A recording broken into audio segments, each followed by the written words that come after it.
자, 오늘은 어디서부터 들어갈 거냐면 88페이지, 우리 문제집 88페이지서부터 들어가도록 하겠습니다. 알겠죠? 자, 88페이지 부동산 경기 변동. 우리 저번에 우리 경제론의 끝부분을 못 나갔어요. 그죠? 이 우리 부동산 경기 변동서부터 오늘 한번 쭉 진도를 나가보도록 할게요. 자, 88페이지 문제 1번. 자, 먼저 보겠습니다. 부동산 경기와 일반 경기의 차이점에 대해서 틀린 것을 골라내라 이렇게 했는데, 자, 우리가 이 부동산이라고 하는 경기 변동은요, 규칙적이다, 불규칙적이다. 불규칙적으로 움직이는 게 부동산 경기의 가장 큰 변화다 이렇게 볼 수가 있어요. 그 다음에 우리가 이 경기 변동에는 사국면이 있었는데, 사국면이라는 게 뭐가 있었어요? 우리가 확장 국면하고 수축 국면이 있는데, 사국면은 회복, 상향, 후퇴, 하향에 대한 그런 국면이 있었잖아요. 그런데 이런 것 등이 우리가 사국면이라고 배웠지만, 이런 국면들이 불분명하게 나타나는 경우가 바로 부동산에서 나타나는 경우가 있습니다. 왜 그러냐면, 자, 경기가 이렇게 좋아졌다가 어떻게 된다? 부동산 경기가 막 올라갔는데 정부가 어떻게 한다? 투기라는 그런 이유 때문에 확 찬물을 껴안잖아요. 어떻게 한다? 세금을 갖다가 늘린다든지 이런 경우를 하게 되면 좋았던 것이 어떻게 되죠? 뚝 떨어져 버리는 이런 형태가 돼버리기 때문에, 특히 부동산 같은 경우는 우리가 이런 그 국면이 어떻게 된다? 불규칙하고 불분명하다는 그런 점을 꼭 기억을 하셔야 됩니다. 자, 그래서 여기서 틀린 것은 정답이 2번이 틀렸는데요. 거기 보면 규칙적이며 라고 하는 데다 밑줄. 자, 규칙적이지 않고 뭐라고 그랬어요? 제가 불규칙적이면서 순환 국면이 명백에다가 밑줄 그시고, 명백하지 않고 불분명하다는 거. 자, 나머지 1번서부터 지문 좀 볼까요? 자, 나머지는 다 맞는 지문이니까, 일반 경기에 비해서 부동산 경기는 제가 일반 경기의 2배가 누구라 그랬다? 부동산 경기라고 했던 거 기억하시죠? 그래서 일반 경기보다 진폭이나 주기가 크다, 작다, 크다라는 얘기예요. 맞는 지문 3번. 자, 우리가 일반 경기와 부동산 경기는 그 측정 지표가 다르다고 볼 수가 있죠. 왜냐하면 일반 경기는 우리가 일반적으로 소비자 물가 지수에 관련돼서 우리가 상황을 보는 거지만, 부동산은 그렇지 않은 경우가 있어요. 부동산은 건축 통계량이라든지 건축량, 착공량 이런 지표를 보는 경우도 있죠. 자, 그다음에 4번에 보면 부동산 경기는 타성 기간이 길고 일반 경기에 후행하는 경향이 많다라고 했는데, 자, 타성 기간이라는 얘기는 우리가 어떤 거다? 주기를 얘기하는 거예요. 그 기간이 일반 제어보다 우리가 2배 길다고 그랬잖아요. 그래서 길고, 그 다음에 일반 제어는요, 아주 이쁘장하게 우리가 흐름을 이런 식으로 잡잖아요. 그런데 부동산 같은 경우는 어떻게 된다? 자, 일반 재화 같은 경우는 예를 들어서 휘발유 가격이 올라간다 하면은 바로 어떻게 돼요? 물가가 올라가는지만은, 자, 부동산 같은 경우는 어떻습니까? 휘발유 가격이 올라간다 그래서 부동산의 우리 집값이 이렇게 바로 올라가지는 않습니다. 서서히 올라가죠. 하다가 나중에 어떻게 된다? 뚝 떨어지는 형태로 들어가기 때문에 이것을 우리는 뭐라고 한다? 우경사 비대칭이라고 했던 거 기억하시죠? 이런 형태가 나오는 게 바로 부동산이 되는 겁니다. 그래서 우리가 부동산은요, 선행하는 게 아니라 어떻게 한다? 후행하는 형태를 취하게 됩니다. 선행이라는 얘기는 무슨 얘기냐면, 휘발유 가격이 오름과 아울러서 같이 경기도 올라가는 건데, 우리가 부동산이라고 하는 것은 휘발유 가격이 오른다 해서 집값이 올라가지는 않잖아요. 하지만 어떻게 된다? 서서히 올라갔다가 하는 거죠. 그래서 전반적으로 이런 것들을 우리는 후행한다라고 얘기를 하는 것입니다. 알겠죠? 그래서 타성 기간이 길고 그 다음에 후행하는 경향이 많다. 맞는 얘기고요.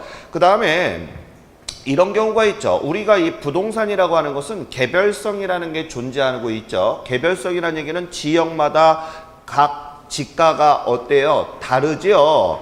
그렇잖아요. 그래서 시험 문제 이렇게 나온다면 어떻게 대답한다? 자, 우리가 하나 물어볼게요. 우리가 요 국면을 갖다가 아까 제가 뭐라 했죠? 회복, 상향, 뭐라고 했어요? 후퇴, 하향이라고 했던 거 있죠. 그러면 우리가 일반적인 견해에서는 이렇게 확장 국면에서는 전체적으로 부동산 경기가 좋다 이런 얘기잖아요. 맞아요? 그러면 물어볼게요. 자, 전반적으로 좋다는 것이지 다 좋아야 된다는 보장은 없습니다. 예를 들어 볼게요.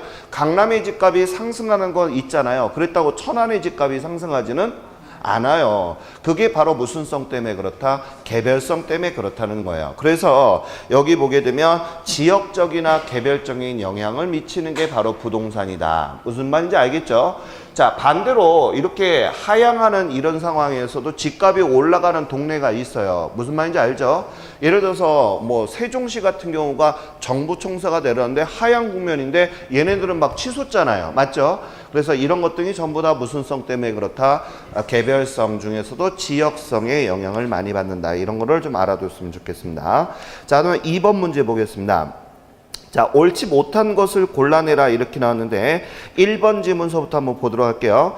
1번에 보니까 일반 경제시장에는 여러 개 부분이 있으며 각 부문별 경기는 일반 경제의 경계와 반드시 일치하는 것은 아니다 라고 나와 있죠.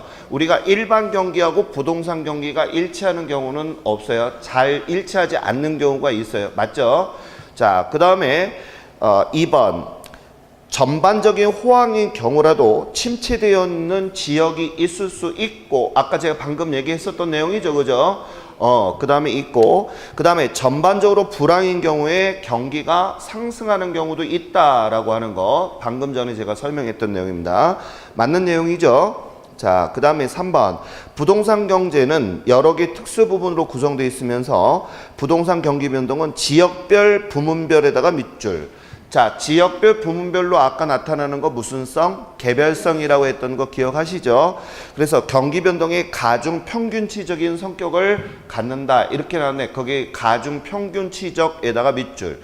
자, 가중이라고 하는 것은 뭐냐면 더하는 거예요. 그러면 여기에서 한번 볼게요. 자, 우리 대한민국의 남한 쪽만 보게 되면 자, 전부 다 집가격이 올라가는 경우도 있지만 내려가는 경우도 있잖아요. 그래서 전국적으로 다 더하게 되면 이런 얘기입니다. 알겠죠? 올라갔을 때 우리가 전반적으로 수치가 상승하는 거다라고 하게 되면 우리가 지금 확장 국면이다라고 얘기를 하는 것인데 이때 다 올라가는 게 아니라 떨어지는 데도 있다라고 했습니다. 무슨 말인지 아시겠죠? 그래서 우리가 이런 것들을 어떻게 우리가 계산한다고요? 가중 평균적으로 계산한다 이런 뜻입니다. 무슨 말인지 알겠죠? 자, 예를 하나 들어볼게요. 우리 그 소비자 물가지수에 대해서 하나 볼게요. 우리가 일반적으로 매년마다 물가가 어때요? 뭐 대한민국에서 뭐라 하냐면 연말에 이런 얘기를 합니다. 한국은행에서 물가가 3% 올랐다, 2% 올랐다, 뭐 이런 얘기 하잖아요. 대도 안 되는 얘기죠. 맞아요? 물가가 어떻게 돼? 올라가게 되면 뭐 몇십 프로, 20% 이상은 막 올라가잖아요. 그렇지 않아요?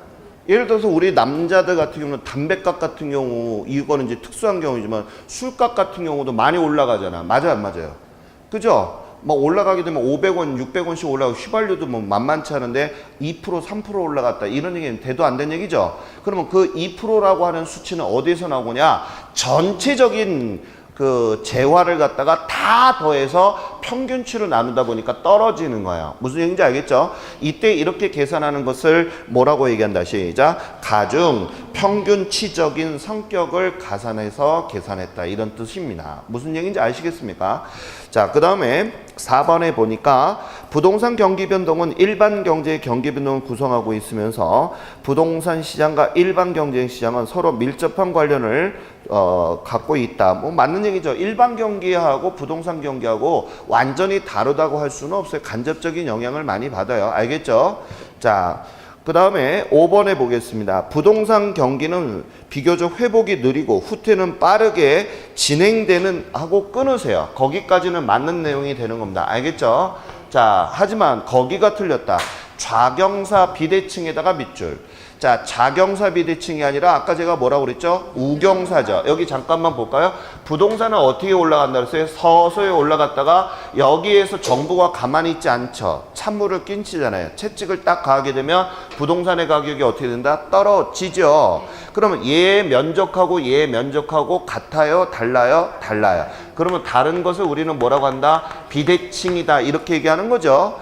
자, 그런 상태에서 어떻게 돼요?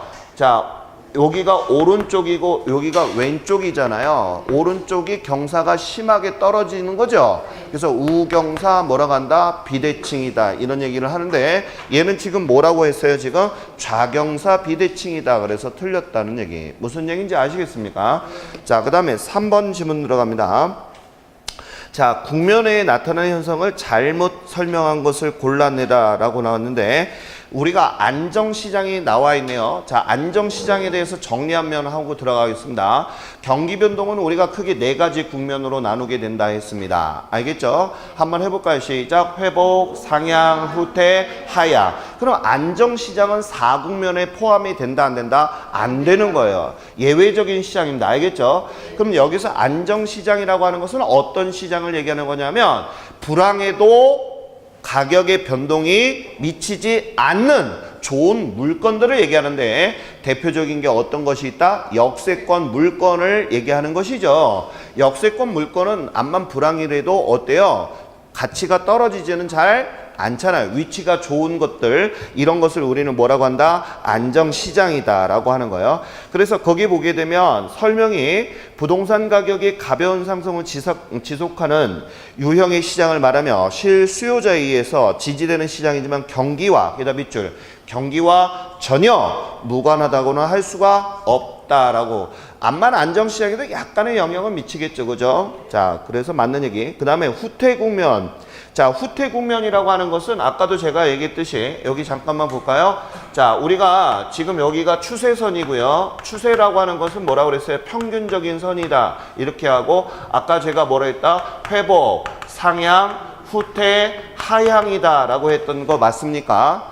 자, 이것은 우리가 지금 몇 국면으로 얘기를 한 거예요? 4국면. 이것을 2국면으로 얘기하세요. 그러면 이것을 우리는 확장 국면, 이쪽을 뭐라 한다? 수축 국면이다 라고 얘기하는 거 맞습니까? 그쵸? 그러면 여기서 잠깐 질문 들어가겠습니다. 자, 여기 확장 국면에서는 지금 계속적으로 어때요? 부동산의 경기가 좋아지는 거예요? 나빠지는 거예요? 좋아지는 거예요. 그러면 내 집값이 계속 올라가고 있다면 우리 선생님은 팔겠어요? 안 팔겠어요? 안 팔죠. 그래서 여기에 주도자는 누구라고 그랬다? 매도자라고 했었고 집값이 떨어지기 전에 빨리 팔아야 되는 거잖아요. 맞아요? 그럼 여기서는 누가 주인공이 될까? 사는 사람이 짱이 되는 거죠. 그래서 여기는 누가 주도자라고 그랬다? 매수자라고 했습니다. 맞아요? 그러면 지금 여기 후퇴 국면이다라고 했잖아요. 그럼 후퇴 국면에서는 여기 부분을 얘기하니까 주도자는 누가 되는 거다? 매수자가 되는 거 맞죠? 자, 근데 얘 뭐라고 했냐면 매도 시장에서 매수자 시장으로 전환이 일어난다 그랬으니까 맞는 얘기가 되겠죠. 그죠? 자, 그 다음에 3번 지문 봅니다. 회복 국면에다 밑줄. 자, 회복이라고 하는 것은 자, 아까 제가 여기 회복 상향이라고 했었던 거 맞습니까? 회복 상향에서는 누가 주도자라고 그랬다? 매도자. 맞습니까? 그래서 매도자 그 회복 국면에서는 부동산 가격이 상승하기 시작하고 거래도 활기를 띠면서 시작하면 매도자보다는 매수자가 많아지는 영향이다. 근데 여기 착각하시면 안 돼요. 알겠죠? 매도자가 주도자가 되는 것이고 살려는 사람이 많아지겠죠. 한번 생각해봐. 지금 부동산 경기가 좋아서 막 집값이 올라가니까 자, 어떻게 살려는 사람이 많아지겠죠? 이해가나요 이거? 그런 뜻입니다. 그 다음에 4번 하향 국면에서는 지금 하향 국면에서는 떨어지는 거 맞죠? 이제 바닥까지 찍고 다시 뭐 하게 된다? 올라갈 가능성이 있는 거예요. 그래서 거기 뭐라 그랬다? 부동산 가격이 하락하고 거래는 한산하지만 밑줄 조만간 부동산 가격이 뭐한다? 상승한다 라고 하는 기대감을 가질 수 있다 없다? 있다 이런 얘기죠. 그래서 우리가 주식이 됐건 부동산이 됐건 투자 분석을 하는 컨설팅 애널리스트들이 뭐를 보냐면 지표 분석을 많이 해요. 그래서 여기가 바닥이다 라고 딱 찍게 되는 순간 어떻게 된다? 부동산 가격이 상승하느냐 안 하느냐 이런 것 등을 전망을 많이 합니다. 다시 한번 하향이라고 하는 것은 어떻게 돼요? 앞으로 올라갈 가능성이 있다 없다? 있다는 얘기. 맞는 얘기입니다. 자, 5번이 틀렸는데요. 상향 국면에서는 부동산 가격이 상승일로에 있으며 게다가 밑줄. 자, 상향이라는 얘기는 여기를 얘기하는 거죠. 회복 상향이니까 상향 국면에서는 앞으로 전망이 어떻게 될까? 떨어질까? 올라갈까? 떨어진다는 것이지. 여기서 계속 우리가 계속 올라가는 그 자체는 없어요. 알겠습니까? 근데 얘 지금 뭐라고 나왔냐 봤더니 앞으로 경기가 더욱 뭐 할 거다? 활발해질 것이다 라고 가능성을 내포한다 그러는데 틀렸다는 얘기예요. 앞으로 뭐 할 것이다? 떨어질 것이다 라고 보는 거 이해 가셨나요? 그럼 머릿속에 노트 정리 한번 해봅시다. 자, 4국면은 자 우리가 경기 변동을 2국면으로 나누는데요. 뭐하고 뭘로 시작? 확장과 수축으로 나누는 게 2국면이고 4국면으로 나눴다 하게 되면 시작. 회복, 상향, 후퇴, 하향. 상향에서는 앞으로 어떻게 될 거다? 떨어질 것이고 하향에서는 앞으로 뭐 할 것이다? 올라갈 것이다. 이해 가셨습니까? 자, 그 점 알아두셨으면 좋겠고요. 자, 확장 국면에서는 누가 주도자라고요? 매도자. 여기는요? 매수자. 이해 갔나요? 자, 꼭 알아두셨으면 좋겠어요. 자, 그 다음에 넘어가서요. 자, 5번 문제로 들어가 보겠습니다. 부동산 경기에 관한 설명 중 옳은 것을 골라내라 이렇게 나와 있는데 자, 한번 1번서부터 한번 볼까요? 부동산 경기는 지역별에다가 밑줄, 부동산 경기가 다른 지역으로 파급돼서 밑줄, 전국적으로 같은 에다가 동글뱅이, 같은 국면으로 동시에 진행되는 경향을 갖는다에다 밑줄 쭉 그어보세요. 자, 우리가 일반 제어하고 다르게 부동산은요, 뭐냐 하면 지역마다 어때요? 같아요? 달라요? 달라요. 아까 제가 지역마다 다른 것을 무슨 성이라고 그랬지? 개별성이라고 했던 거 맞죠? 그렇기 때문에 자, 여기 봐요. 일반 제어하고 우리하고 좀 다른 게 있다면 이런 거예요. 우리가 예를 들어서 라면 가격이다. 그러면 신라면이다. 그러면 신라면 가격이 떨어졌다. 1,000원 하던 게 800원으로 떨어지면 서울이나 부산이나 가격은 똑같이 떨어질 겁니다. 맞죠? 하지만 서울의 집값이 떨어졌다 하여 부산의 집값이 떨어지지는 않다는 거예요. 무슨 말인지 이해하셨어요? 그래서 여기에서는 틀린 게 왜 틀렸는지를 아셔야 됩니다. 전국적으로 같은 국면으로 나오진 않는다. 왜? 그럼 뭐라고 한다? 개별성 때문에. 이렇게 얘기하셔야 돼요. 자, 그 다음에 2번 보겠습니다. 정부의 부채 상환 비율, DTI라고 하는 게 뭐예요? 소득 비율을 얘기하는 거죠. 자, 이 소득에 대해서 규제를 강화했다에다가 밑줄. 자, 소득을 갖다가 소득 비율에 따라서 대출받는 것을 규제를 강화해서 그럼 사려는 사람들이 집을 많이 살 수 있을까 없을까? 없지. 대출을 적게 해주는데 맞죠? 그러다 보니까 어떤 영향이 있을까? 부동산 정책으로 인해서 주택 경기가 하강하였다면 이것은 자, 거기다 밑줄, 순환적 경기 변동에다가 밑줄을 그어주시고요. 순환이라고 하는 것은 제가 뭐라냐면 여기 봐요. 우리가 순환적이라는 얘기는 꼭 순환이라는 얘기는 사이클을 돈다는 뜻이거든요. 그래서 이 순환적 변동은 회복, 상향, 후퇴, 하향 중에서 하나가 들어가 있어야지 순환이야. 알겠어요? 근데 지금 전자의 지문에서 뭐라 하냐면 국가가 뭐라 했죠? DTI를 규제를 강화했잖아. 이렇게 하지마 라고 딱 정책이나 강화를 하거나 규제를 하게 되면 이것은 뭐라 한다? 무작위적이야. 기억나시죠? 그래서 무작위적인 그 경기 변동에 해당이 되는 것이지 순환적이 아니다라는 점을 꼭 알아두셔야 되겠어요. 3번 후퇴 국면에다가 밑줄.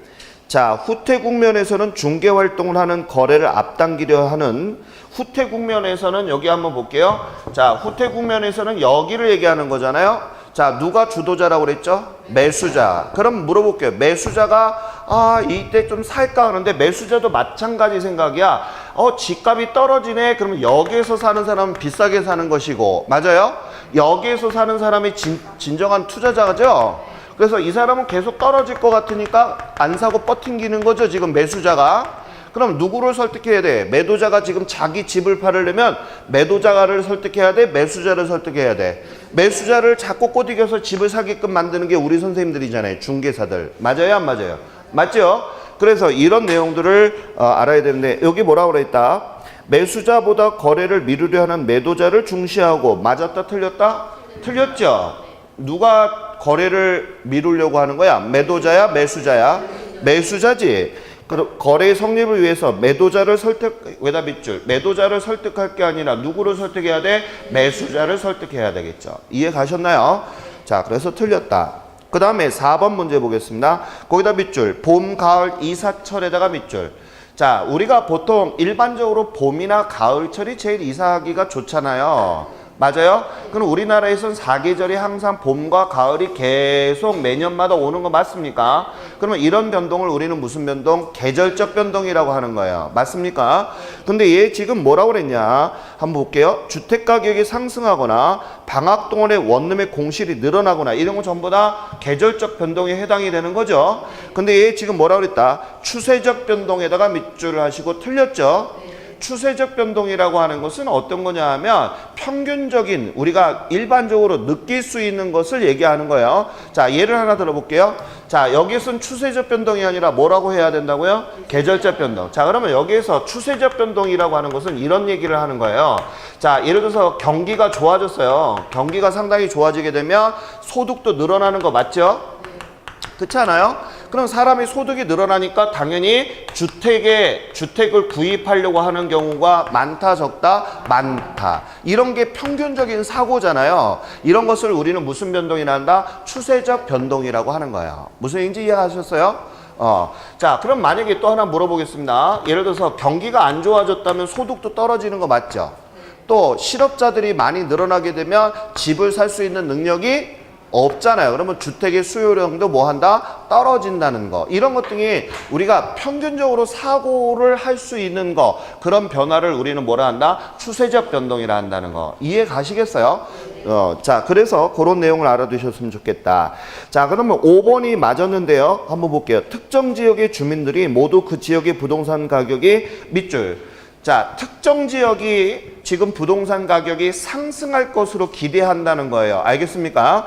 자, 한다면 분양가 자율화에 따른 가격 상승은 오히려 투기를 뭐 할 것이다? 부추길 것이다. 맞는 얘기죠? 분양가 자율화를 하게 되니까 너도 나도 막 어떻게 한다? 집을 짓고 하려고 하는 거 맞죠? 그런 경우가 많이 있더라, 이런 게요. 자, 그다음에 6번 문제 들어보겠습니다. 자, 6번에 보면 경기 변동에 대해서 옳지 않은 것을 골라내라 했는데 1번서부터 보도록 하겠습니다. 경기 변동은 추세, 순환, 계절, 불규칙으로 구성되어 있다. 맞는 얘기죠? 자, 그 다음에 2번 경제 성장에다가 밑줄. 자, 경제가 성장을 하게 되면요 어떻게 될까요? 집을 많이 지으려고 하겠죠, 건설회사들이. 자, 그래서 건축 허가량이 지속적으로 증가하고 있다면 추세적 변동이다. 아까 제가 추세적 변동이라는 얘기는 현상적인 거죠. 우리가 평균적으로 생각할 수 있는 것들, 그런 변화를 얘기한다. 맞는 얘기. 3번이 틀렸네요. 한번 볼게요. 건축 허가량의 작년 동기 대비율이 지난 11월을 정점으로, 그다음 후퇴기에다가 동글뱅이 좀 쳐주세요. 후퇴기로 접어들었다면 이는 계절적 변동에다 밑줄 그시고, 아까 제가 뭐라고 그랬냐면 회복, 상향, 후퇴, 하향이라는 용어 4가지 중에서 하나라도 들어가면 뭐라고 그랬다? 순환적 변동이라고 그랬잖아요. 그러니까 얘는 무슨 변동이 되는 거예요? 순환적 변동이 되는 거예요. 무슨 얘기인지 이해 가셨죠? 자, 그 내용을 좀 알아두셨으면 좋겠어요. 그러면 3번은 틀렸죠? 계절적 변동이 아니라 뭐라고 한다? 순환적 변동이다. 자, 4번 한번 볼까요? 매년에다 밑줄 좀 그어주시고, 그 다음에 매년 12월에 건축 허가량이 다른 달에 비해 줄어드는 현상이 반복적이다. 밑줄. 아무래도 겨울에 건축을 허가받아서 공사하려는 사람은 없어요. 왜? 모든 게 다 재료 같은 게 꽁꽁 얼어버리고 공사하는 게 쉬워, 어려워? 어렵거든. 그렇기 때문에 반복적으로 이렇게 나타나잖아요. 이런 것들을 우리가 매년 또는 반복적으로 이런 얘기가 나오면 우리는 무슨 변동? 계절적 변동. 맞는 얘기죠? 자, 5번 들어갑니다. 정부 규제 완화에다가 밑줄. 자, 정부 규제 완화. 시험 지문에서 규제 이런 얘기가 나오거나 이렇게 뭐 규제라 정책이라 이런 얘기가 나오게 되면 이것은 무작위적이에요. 무슨 말인지 알겠죠? 그래서 여기에서 건축 허가량이 증가하거나 가격 거품, 건축 허가 량이 급격히 증가하였다면 이런 얘기가 나오는데, 이거는 중간에 있는 것은 연막이고 가장 중요한 핵심 단어는 뭐다? 규제라는 얘기예요. 정부 규제, 개혁, 이런 얘기 나오잖아요. 정부가 나오게 되면 이건 무슨 뜻이다? 시작. 무작위야. 무슨 말인지 이해가셨어요? 자, 그럼 질문 들어가겠습니다. 공법, 자, 토지 이용 규제를 강화하여 토지에 자, 투자하는 사람들이 줄어들었다면 이건 무슨 변동이야? 무작위야. 앞에 뭐라고 했어? 공법에 대한 얘기를 했잖아요. 맞죠? 이런 법이라든지 규제 이런 얘기가 나오면 항상 뭐다? 시작! 무작위다. 이해가셨어요? 꼭 알아두시기 바랍니다. 자, 그 다음에 넘어가서요. 7번 문제 들어갑니다. 자, 일반 경기에 대비해서 부동산의 경기 순환의 유형을 설명한 건데 옳지 않은 것을 골라내라 이런 얘기가 나와 있습니다. 이 7번 문제에서 별표 하나만 좀 쳐주고요.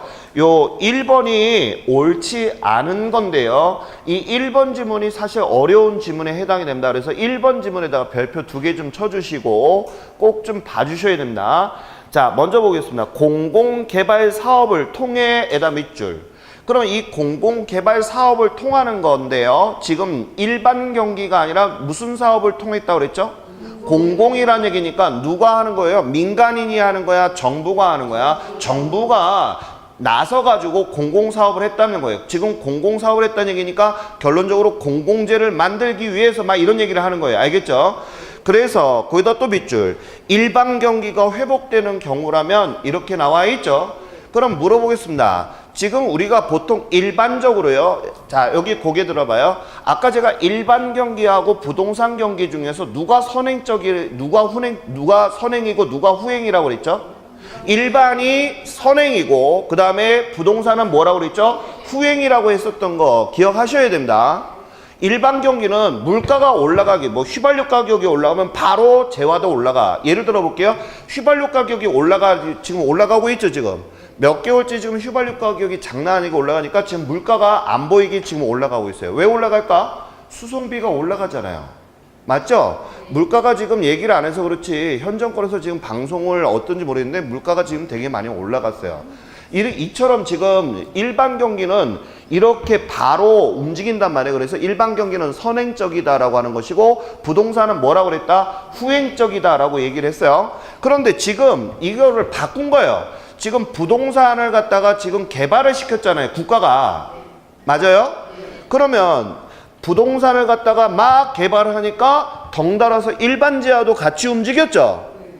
이해가나요? 지금 상황을? 자, 그러면 이런 경우라면 이라고 가정적인 것을 뒀어요. 라면 이렇게 했잖아요. 그죠?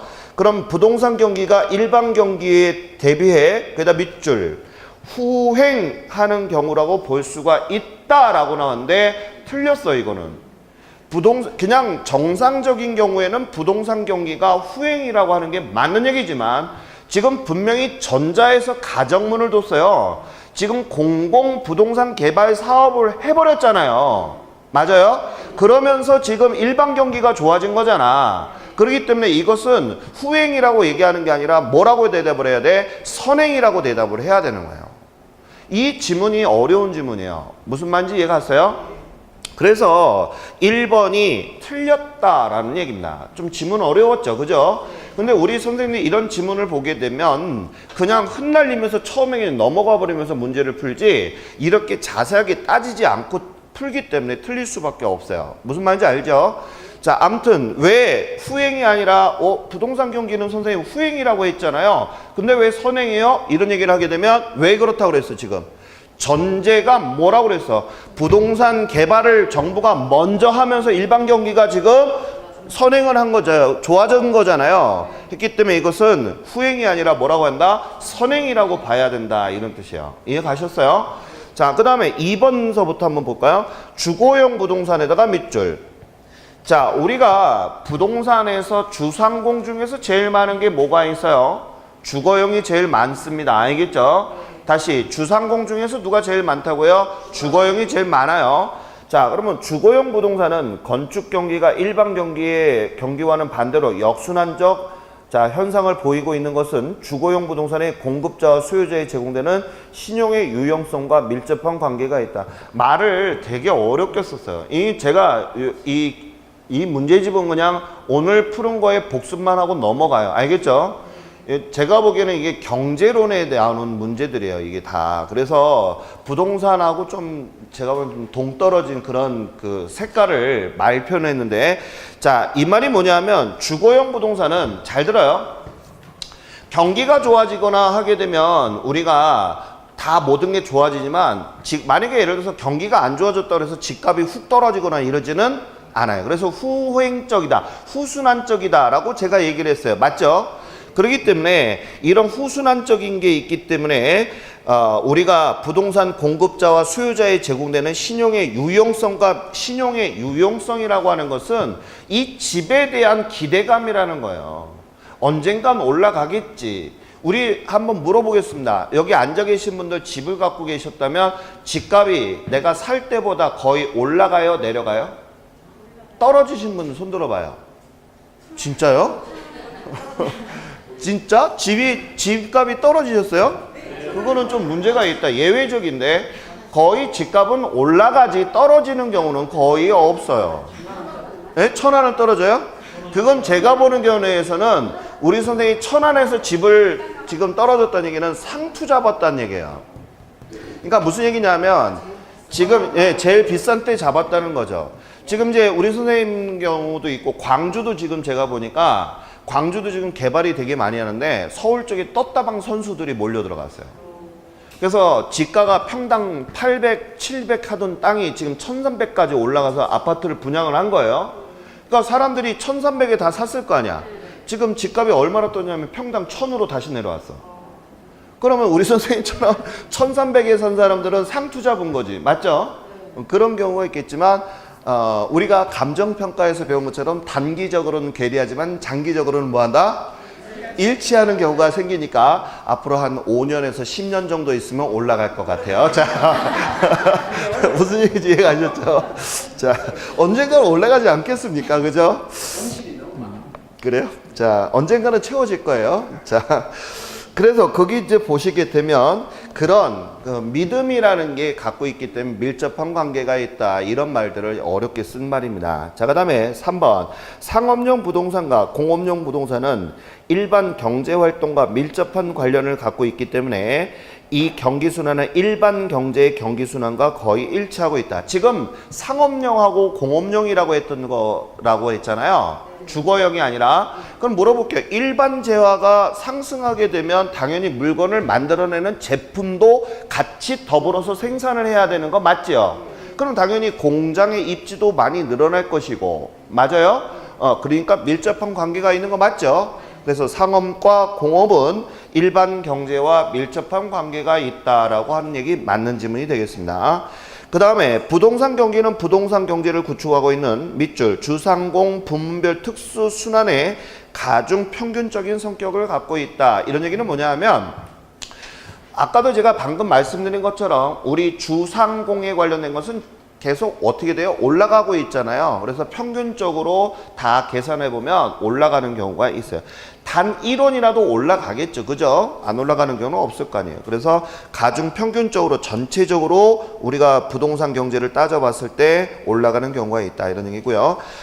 5번 주식시장의 경기가 전순환적이며 전체적인 부동산 경기는 후순환적인 걸로 알려져 있다. 자, 전순환적이라는 얘기는 뭐냐 하면요. 제일 먼저 민감하게 반응하는 것을 전순환적이다 이런 얘기고 부동산은 뭐라고 그랬다? 후순환적이다 이런 얘기를 했죠. 그래서 우리가 왜 그런 얘기 합니다. 요즘에는 어떤지 모르겠어요. 옛날에 택시를 타게 되면 기사들이 죽을 것 같아요. 요즘 택시가 잘 안 돼요. 이런 얘기를 하는 게 민감하게 경기에 민감한 것이 뭐죠? 택시였어요. 옛날에. 그래서 사람들이 물가가 많이 올라갔다든지 소득이 준다거나 하게 되면 사람들이 어떠죠? 택시를 타요? 대중교통을 타요? 대중교통을 타기 때문에 민감하게 타격을 받는 게 택시였거든요. 맞죠? 그런 것처럼 우리가 주식시장에도 제일 민감하게 반응하는 게 주식시장이에요.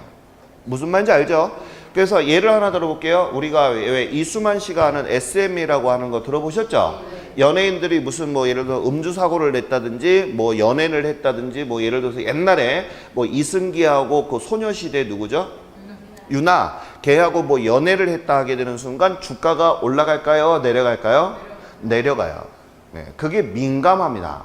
그래서 걔네 그 SM 같은 경우는요, 한번 주가가 떨어지게 되면 그 이수만 씨가 갖고 있는 주식이 100만, 뭐 100억, 뭐 왔다 갔다 합니다.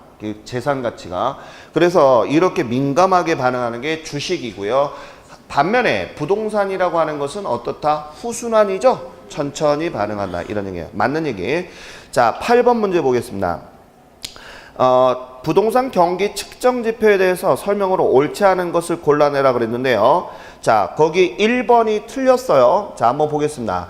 부동산 경기도 수요와 공급의 관계에서 측정이 되는데 거기다 동글뱅이 건축량에다가 동글뱅이 하시고요. 수요 측면에다가 밑줄. 건축량은 수요 측면이 아니라 공급 측면입니다. 알겠어요? 건축량은 뭐야? 내가 건물을 짓는다는 것은 공급하는 사람이지 사려는 사람이 아니잖아요. 그래서 이 건축량은 공급 측면에서 측정 지표로 매우 빈번하게 사용하는 것이지 수요자가 따지는 것은 아니라는 얘기 꼭 알아두시기 바랍니다. 그래서 1번이 틀렸다는 얘기고요. 자, 나머지는 한번 좀 볼까요? 자, 그러면 물어보겠습니다. 건축량은 제가 공급 지표로 본다라고 했었잖아요. 그럼 수요량은 뭘로 볼까요? 수요에 대한 지표는 뭘로 볼까요? 뭘까? 거기 나옵니다. 거래량이에요. 알겠어요? 꼭 기억하세요. 그래다 좀 문제 옆에다가 여백에다가 좀 적어요. 알겠죠? 자, 건축량은 무슨 측면이라고요? 공급 측면의 지표예요. 알겠습니까? 그러면 거래량은 뭐라고 그랬다? 수요량에 해당하는 지표라는 거. 그거 꼭 머릿속에 담아주시기 바랍니다. 그래서 거기 보면 2번 보겠습니다. 건축 착공량이라고 나와 있죠? 착공이란 얘기는 무슨 얘기냐면 땅을 파내려가는 것을 우리가 착공했다 이런 얘기를 해요. 이 착공이란 얘기는 땅을 파내려가는 순간 뭐라고 한다고 우리는 착공이 시작됐다라고 하는 거예요. 그래서 우리 왜 어떤 그 아파트나 지을 때 대표이사들이 제일 먼저 뭐예요? 삽질하는 거 나오는 거 하죠? 그것은 뭐냐면 착공이 시작됐다는 것을 알리기 위해서 삽질을 하는 거예요. 무슨 얘기인지 알겠죠? 그래서 그 착공량은 부동산 경기에 측정 지표로서 매우 빈번하게 사용한다에다 밑줄. 핵심 키워드를 머릿속에 담아야 알겠죠? 그래서 매우 빈번하게 사용한다 이런 얘기예요. 그 다음에 3번도 볼게요. 거래량에다가 동글뱅이. 거래량은 수요 측면 지표에다가 밑줄. 봤어요? 아까 제가 거래량 얘기했었죠? 자, 거래량은 무슨 측면 지표라고요? 수요량, 수요의 측면이다라는 거 알아두시고요.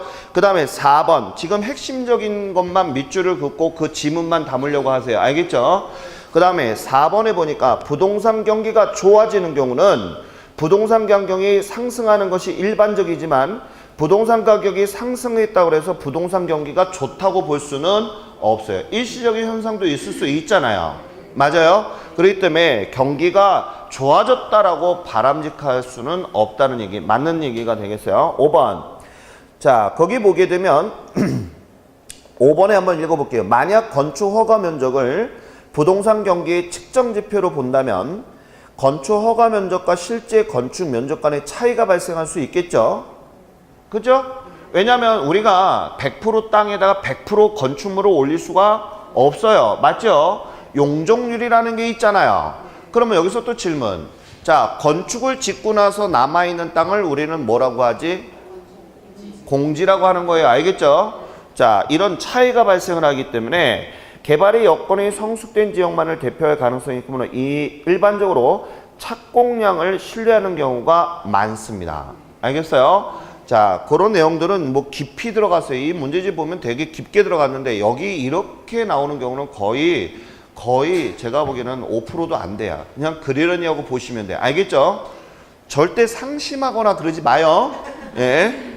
또 날씨도 더운데 소주 한 잔 먹고 뺑 돌고 오늘은 제껴야지. 그러면 안 돼. 자, 9번 문제 보겠습니다. 자, 부동산 경기에다 밑줄. 자, 그 다음에 궁변에다 동글뱅이. 옳지 않은 것을 골라내라고 했어요. 자, 회복 국면은 매도자가 중시되고, 맞죠?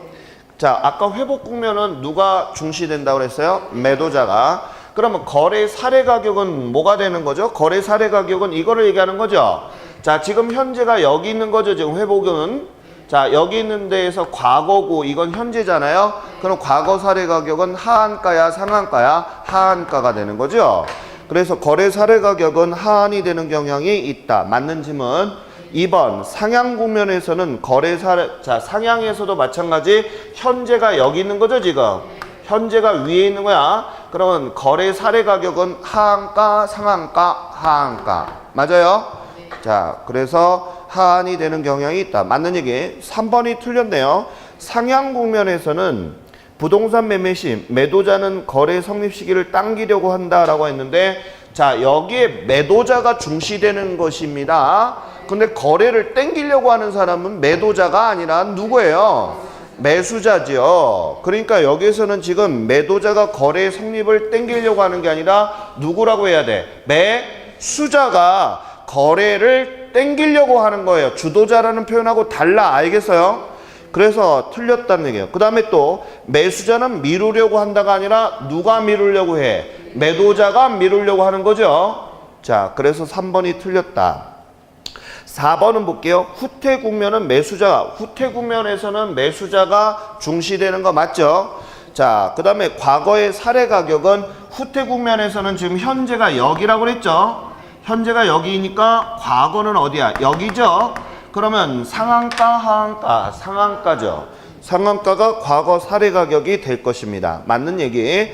5번 하향 시장에서는, 하향은 여기를 얘기하는 거죠. 하향도 마찬가지 과거 사례 가격은 뭐가 된다? 상한가가 되겠죠. 맞습니까? 자, 맞는 지문이 되겠습니다. 자, 그 다음에 넘어가서요.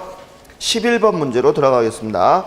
거미집 이론으로 들어가 볼게요. 거미집 이론에 대한 설명이다. 특징에 맞지 않는 것은 이렇게 나와 있는데, 자, 우리가 이 거미집 이론은 농축수산물이라든지 건설에 쓰는 이론입니다. 그래서 여기서 좀 알아두실 게 뭐냐면, 거미집 이론은 과거, 현재, 미래 중에서 거미집 이론의 가장 중요한 핵심 이론은 현재 시점을 가장 중시하는 게 거미집 이론이에요.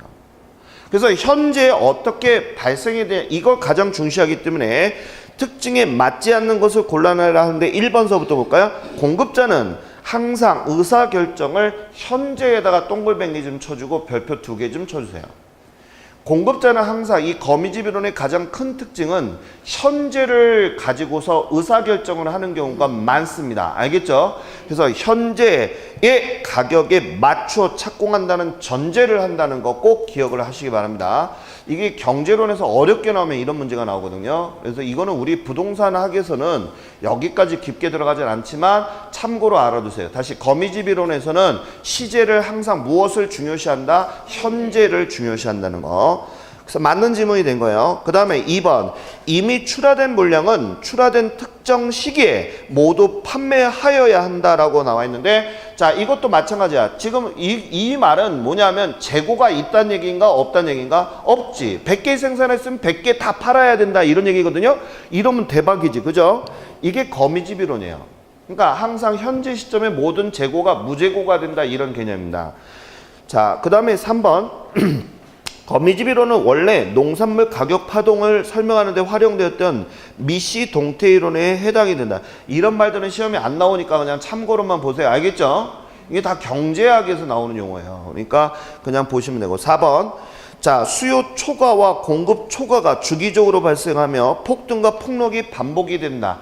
자, 우리가 초과 공급, 여기서 질문 들어가겠습니다. 초과 공급을 하게 되면 자, 가격이 어떻게 될까요? 균형 가격이 어떻게 될까요? 초과 공급.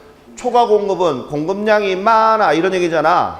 그럼 균형 가격은 어떻게 변화가 되게? 그럼 뭐라고 해야 돼? 양이 많아 그러면 떨어져. 맞아요? 또 질문. 자, 초과 수요가 발생을 하였다면 사려는 사람이 많아 이런 얘기잖아. 가격이 올라가. 이러면서 우리가 수렴형 같은 경우가 어떻게 돼? 계속 안으로 들어가는 거죠. 이런 식으로.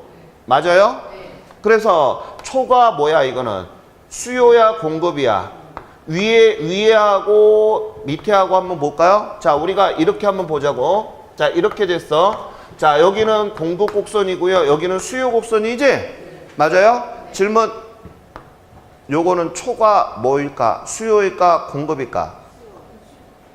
봐봐. 여기가 지금 뭐야? 이 D5는 무슨 곡선이야? 어? 올라? 휴가 때문에 다 까먹었네. 자, 이건 무슨 곡선이야? 서플라이는 공급이에요. 그 다음에 디맨드는 뭐야? 수요잖아. 수요가 여기 딱 걸려 있잖아. 여기는 공급이지? 그 다음에 여기는 수요잖아. 누가 커? 수요가 커 있잖아. 그러면 이거는 뭐야? 그렇지. 여기는 초가 수요야. 수요가 딱 끝자락에 걸려 있으면 초가 수요야. 꼭 알아야 돼요. 알겠죠, 이거? 예, 이건 기본인데 나는 늘 제가 요즘에 이렇게 다니면서 있잖아요. 학원마다 다니면서 늘 깨는 게 있어요. 혹시나 해서 물어보면 역시나 틀리고 있어요. 자, 여기 물어보겠습니다. 자, 여기 보면, 자, 여기는 공급이죠? 얘는 뭐야? 수요. 얘는요? 또 질문할게. 어디에 걸려 있어?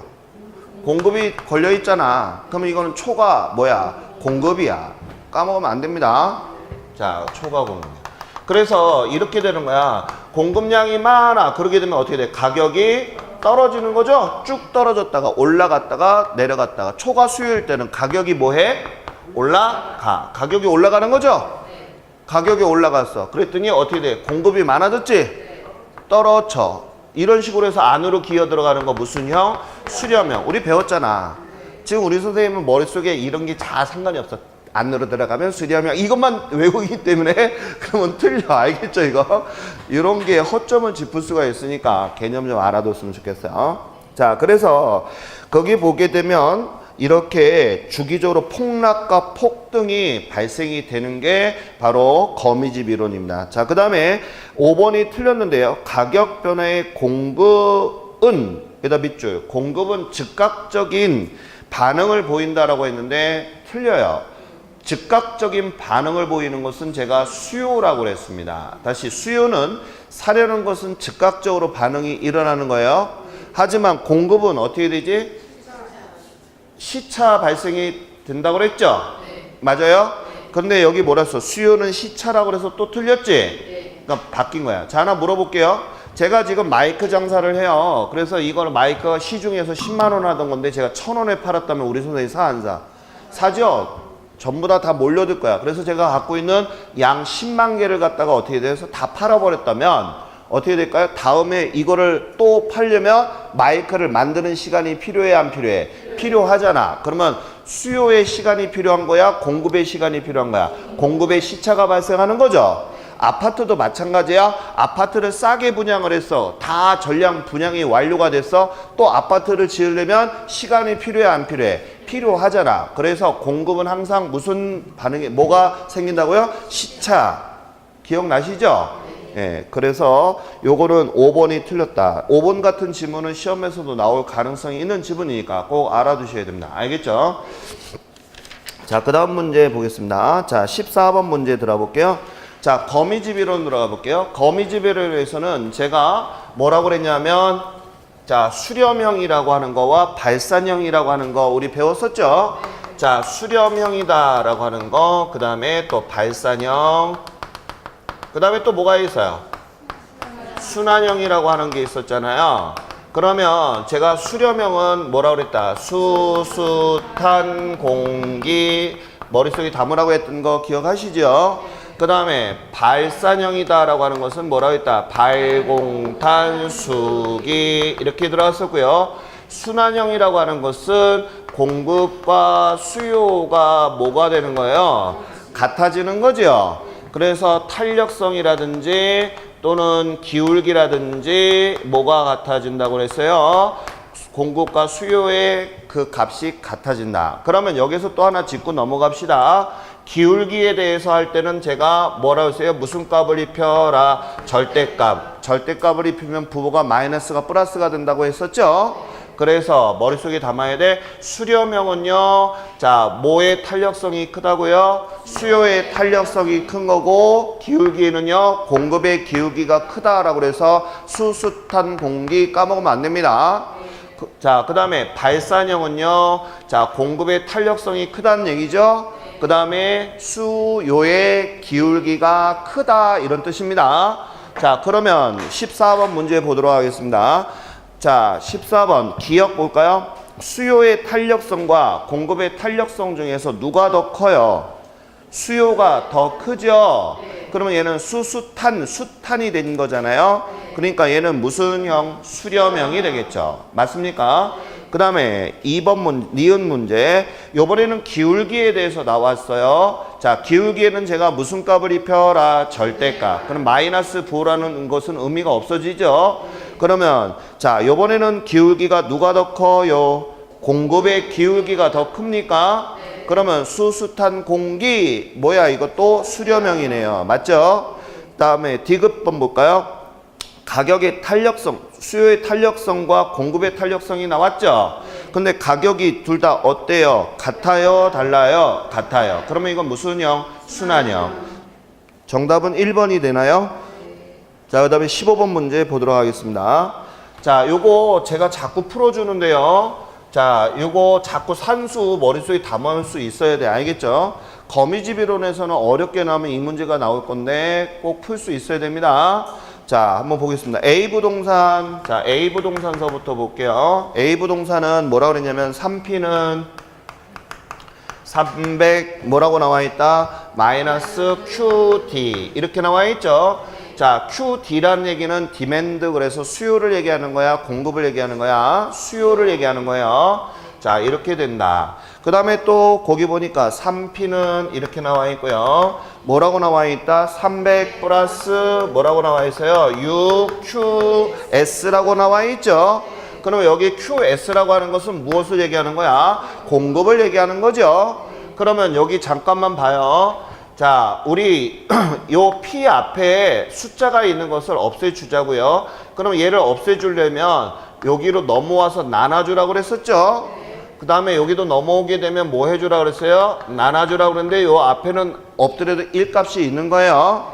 자, 그러면 요거 한번 정리 한번 해볼까요? P는 나누니까 100, 그쵸? 그 다음에 얘는 어떻게 하라? 이렇게 하라고 그랬지? 그러면 어떻게 돼? 3분의 1 QD가 되는 거예요. 그러면 이 QD라고 하는 것은 요 값은 우리가 기울기야. 알겠어요? 다시 얘는 뭐라고요? 기울기야. 그 다음에 한번 보겠습니다. 얘도 한번 보자고요. 자, 넘어가요. 나누기 3, 넘어가요. 나누기 3. 됐어요, 이거? 그러면 우리 한번 정리 한번 해봅시다. P는 100 플러스 이렇게 하라고 그랬지? 그러면 3분의 6이니까 2가 나오겠죠? 자, QS. 됐어요? 자, 무슨 값을 입히라고요? 절대값. 그러면 얘는 값이 2고요. 얘는 3분의 1이 나오는 거 맞지? 누가 더 커? 2가 더 크잖아. 그러면 누구야? 공급의 기울기가 더 큰 거네. 맞아요? 그럼 아까 제가 수수탄 공기라고 했던 거 기억하시죠? 그럼 얘는 무슨 형이야? A 부동산은 수렴형이 되겠지. 맞아요, 이거? 자, 그 다음에 B 부동산 한번 볼까? 자, B 부동산도 같이 한번 풀어보도록 하겠습니다. 자, EP는 이렇게 나와 있죠. 자, EP는 400, 자, 마이너스 뭐라고 그랬다? EQ 뭐라고 그랬어요? D 이렇게 나와 있죠. 그 다음에 거기 보니까 EP는 또 뭐라고 나와 있어요? 100 플러스 EQS 이렇게 나와 있죠. 자, 그럼 한번 같이 한번 보겠습니다. 아까도 제가 말씀드린 것처럼 P 앞에 있는 숫자는 없애주라 했죠. 자, 넘어오면 나누기 2, 넘어오면 나누기 2 이렇게 들어가는 거죠. 자, 그럼 우리 한번 정리 한번 해볼까요? P는 400에서 2 나누니까 200 맞아요? 자, 그 다음에 2 나누기 2는 뭐가 된다? 1 그쵸? QD 이렇게 나올 것이고요. 얘도 나눠줘 봅니다. 자, 넘어가서 나누기 2, 나누기 2 이렇게 들어가는 거죠. 자, 그럼 P는 어떻게 돼? 50 플러스 2 나누기 2는 뭐가 된다? 1 QS. 자, 얘네들은 무슨 값을 입혀라? 절대값. 그러면 얘는 1, 얘도 뭐가 나온다? 1. 값이 같네. 무슨 형? 순환형. 찾을 수 있겠죠? 자, 꼭 알아두시기 바래요. 자, 그 다음 문제 보도록 하겠습니다. 이게 경제론이 계속 들어가는구나. 우리 잠깐 끊었다가 쉬었다 할게요. 알겠죠? 네.